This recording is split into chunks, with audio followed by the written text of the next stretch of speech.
आम्ही इथं मरो नसतं मारो बी, मारायला बी आम्ही हायगाई करणार नाही, मारायला आधी हायगाई करणार नाही. भेताळाला नसोने म्हणून पूर्वज लोक म्हणतात.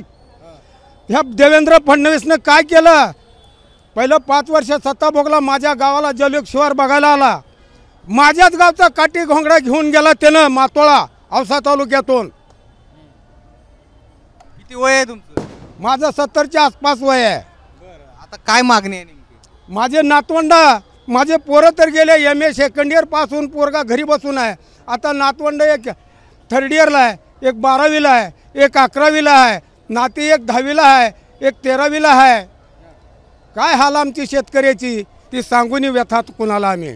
कधी आलेत तुम्ही मुंबईमध्ये? आज 3 दिवस झाले येऊन आम्ही इथं. इथं कशी सोय कशी आहे तुमची नेमकी? तिथून आणलंय खायला प्यायला सगळं, खायला प्यायला पाण्यासहित आणलंय आम्ही सोबत. कमीत कमी 3 आठवडे जाईपर्यंत आम्ही खायला आणलंय आणि आम्ही काय पाठ फिरून माघार जाणार नाही.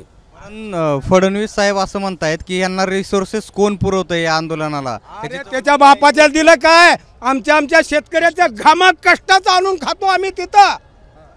आणि ह्याचं काय चाललंय, कोण पुरवतं म्हणून सांगताय आम्हाला?